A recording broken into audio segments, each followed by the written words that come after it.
Yes, which outfit can call itself the best club team in the world? That's the question to be answered today.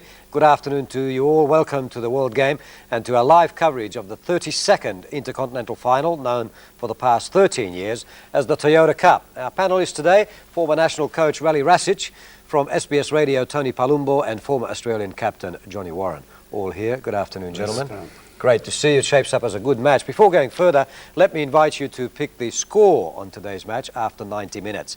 And by doing that and predict the score, just dial 0055 22248. That's 0055 22248. And remember, that's the score after 90 minutes. All entries will be cut off after 90 minutes. Well, this title has been contested 31 times between nominally the champion clubs of Europe and South America.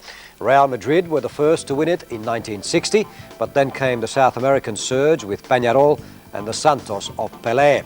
The first decade was already dominated by the South Americans.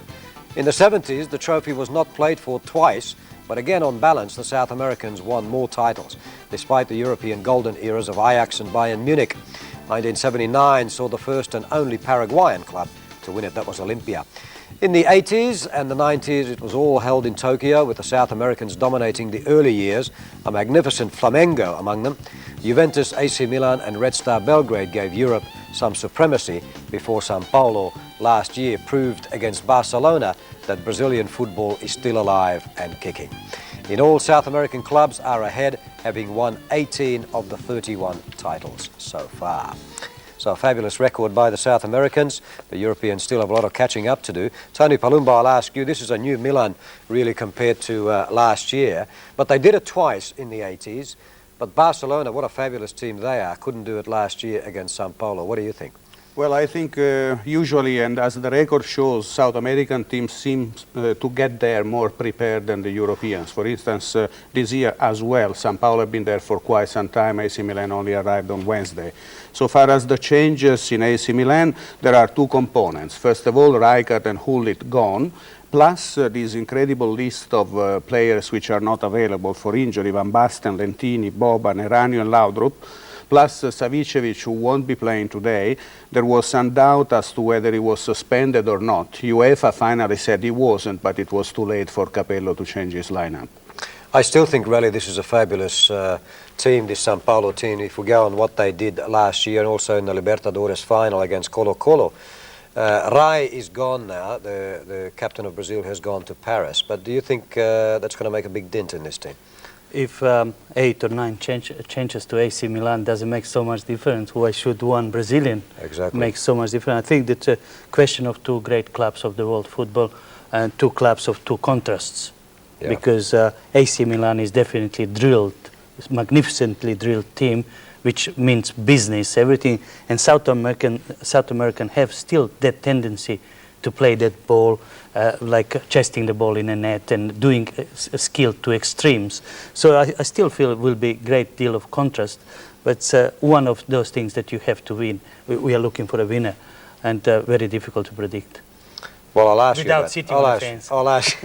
I'll ask you about that in a minute. Don't worry about it, Johnny. But that's true about São Paulo, isn't it? I mean, it doesn't matter who's missing from a Brazilian team. You just go down to the beach and get another 11, don't you? It did. Ray is a big loss. He's a scorer of 2 goals in last year's final. Probably the player in Brazil at the time. But it is. They can replace players. They don't have the funding that the likes of Milan have to scour worldwide and buy the best. They produce their own, and capable of a brand of football which is really 21st century stuff. And I think that is a good thing about today's final of both teams, 21st century football styles, and it's a credit to FIFA that their policies have encouraged positive teams, skilled teams to top the various national competitions and to participate in a final like this. Toninho Cerezo, at 39 years of age, I saw him in an exhibition game in Los Angeles earlier this year, and he ran like a 15-year-old with a bunch of 15-year-olds around him too. It was São Paulo's reserve team, basically. But what a career he's having. Great player. He had a great career in Italy, and he's not the only Italian connection in São Paulo, because, of course, Müller is there as well, who had an undistinguished career with Torino, but who is definitely a great player. And Müller up front with Palhinha and Juninho should be a handful for the Milan defense, I think, because they are very fast. In this, they are not really a Brazilian team in a way, because they come out with this burst of speed. Okay, Tony, thank you. Well, whoever wins today's game, it is certain the winner will have the right pedigree to win either the European Champions Cup or the Copa Libertadores is among the toughest accomplishments in sport. Mike Tomalaris looks at what got the two teams to Tokyo.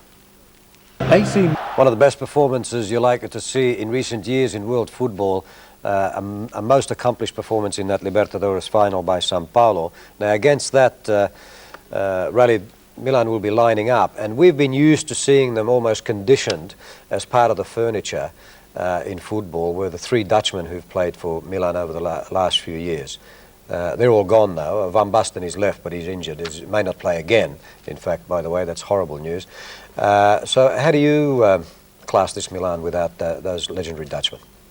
I think the trio has created something new dimension in probably, let me say, in the world football, not in Italian football. But I ask myself question with Rossi, Baresi, Costa Curta, Paolo Maldini, and so on. What is the limit of this team? And the team, you know, what is dimension? What is the limit that this team had? Without Dutchman or with Dutchman, I cannot sort of answer the question to myself when I analyze this team, analyze these players, the way they perform. Week in, week out, they sent the team in 3 weeks ago without 8 or 9 regular players. They still win against best of Italian football. So I don't think so that at the present time Marco van Basten would be missing, but definitely I think without him or with him doesn't make any difference to AC Milan. Just by the way, John, there's a bit of news, interesting bit of news today that came through the wires, is that FIFA is considering introducing a 16-team World Championship for clubs. It would run every 2 years, and there'd be 16 teams from around the world nominated by the confederations who would contest the World Championship of Clubs. It's not before its time, of course, John, because the Toyota Cup really has been the substitute for a real World Club Championship. Do you welcome that? I welcome it. I think it's natural it was going to happen, inevitable. The question is, where does Australia, if anything, fit in? Because 8 teams from Europe, club teams from Europe, 2 from the other confederations, so one assumes that Australia would slot into Asia. And this comes back to our favourite topic of the moment, that Asia is where Australian club football has to look. But this perhaps is a stepping stone to establishing that. Well, it probably will speed that process up. Tony, that was just a digression. The referee for today is Joël Quignou, Frenchman, almost on the verge of retirement, but a very tough Frenchman. You might remember him. Jerry Harrison, our commentator at the Olympic Stadium in Tokyo. And by the way, if São Paulo wins this match, it'll be the first time that a Brazilian team has won this championship back-to-back since Santos did it in the early 60s with Pelé and company. Now, I mentioned earlier that you have a chance to win one of 10 copies of our fabulous video, The History of Soccer, if you predict the final score in this match after 90 minutes. There's the number to ring, 0055 22248, 0055 22248. And in fact, the entries will be closed off 15 minutes into the second half, not, as I said earlier, after 90 minutes. It would be a bit unfair. So it's 15 minutes into the second half. We'll take the last entries on that one. We'll take a short break and return to the Toyota Cup in a moment.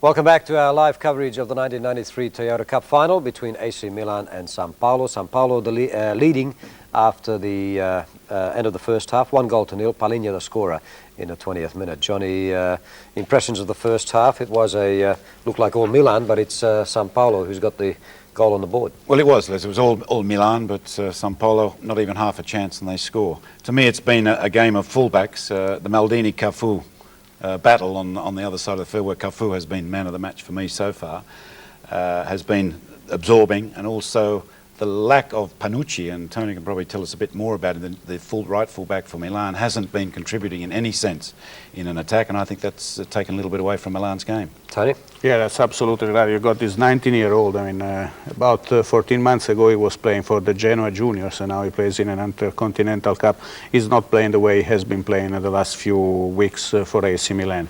Unfortunately for Milan, obviously, you don't win soccer matches on point, and that could be a bit of a problem, I think. One chance, very unlucky with that Massaro crossbar. It looks terribly, from a Milan point of view, like the Marseille final of the European Cup, really, with Massaro missing opportunities and the other team scoring.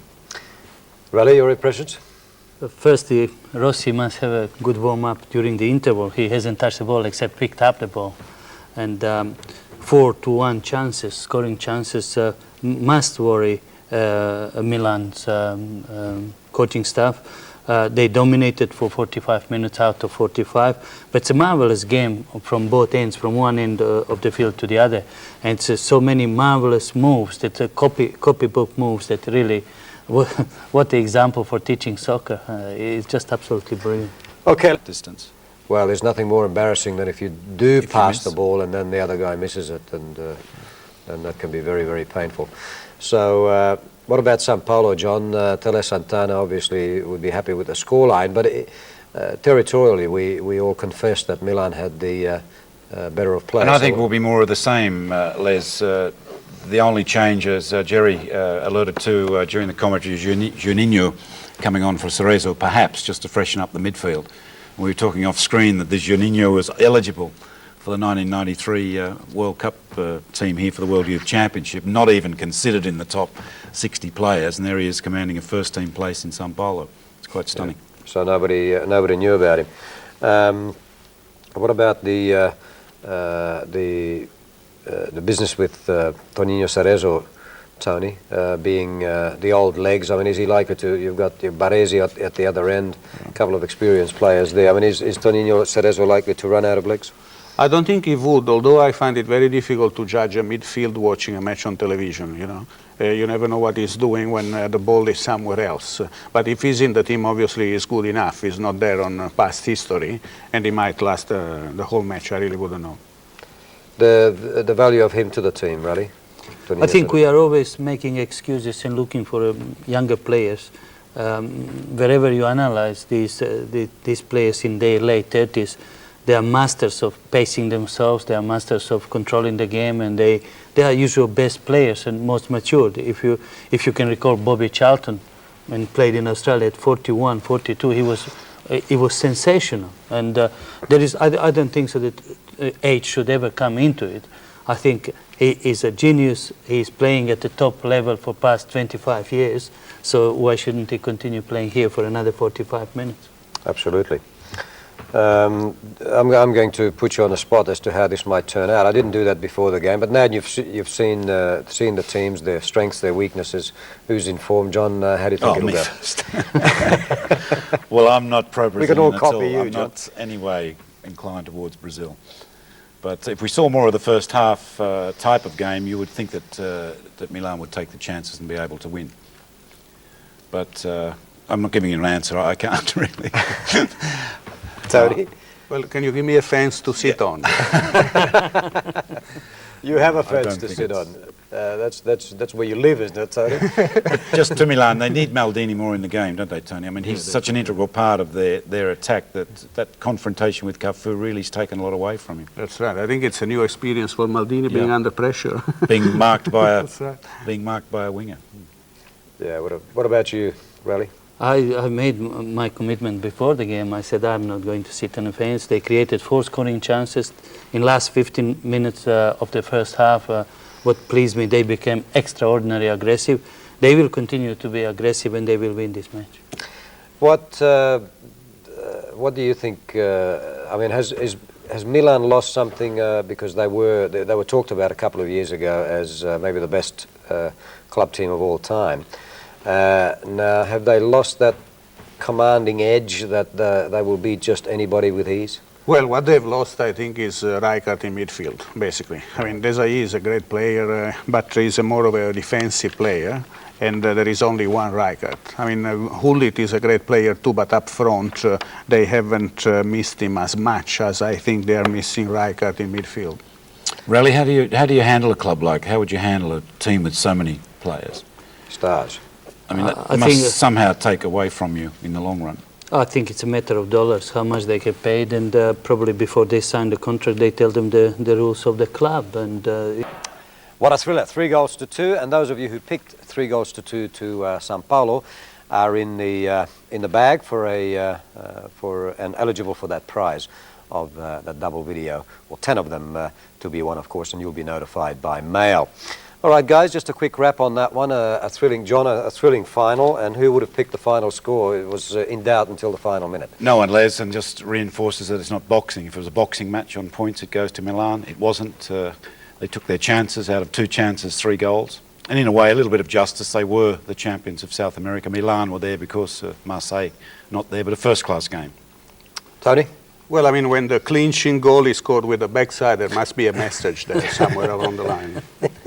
That's all? That's all you have to say? Oh, I think Milan have got only themselves to blame, really, because they were allowed back into the match twice, especially the first time was a very lucky goal so early in the second half, and then they were not able to strike the death blow, so to speak. It must be frustrating, really, eh? All that preparation and everything that goes into these things, and little millimeters decide the difference. Unusual for Italian soccer to concede goals the way that they were conceded. 2 opportunities, 3 goals, and from Rossi's point of view, to the goalkeepers of the world, what not to do. Great message for him. Just quickly before we go, we are yet to find out, of course, who's going to be voted the man of the match, the player of the match, which is quite an honour in these games. John, for you? For me, Cafu. For you, Tony? It never goes to the losing team, but for me, Massaro. It never goes to the losing team, you're right. Okay, Rale? Massaro, but I think I would give to Cerezo. Massaro, best player on the field, as Tony said, winning team will get it. So. I've just been informed, and you could probably see it behind us on the big screen. It's Toninho Cerezo who has won. Who leave you with the final scenes of the triumph there. Johnny Warren, thank you. Tony Palumbo, thank you. Rale Rasic, thank you, and good luck with the Eagles. And that's the Toyota Cup for 1993. All eyes on the World Cup now. And do join us, of course, for the major lead-up event to USA 94, the finals draw extravaganza from Las Vegas via satellite. That's tomorrow week, Monday morning, December the 20th, starting at 6:50 in the morning, Eastern Summer Time, live in all areas except Western Australia and Queensland. The World Cup countdown is truly on. But thank you for joining us today from the World Game. Goodbye.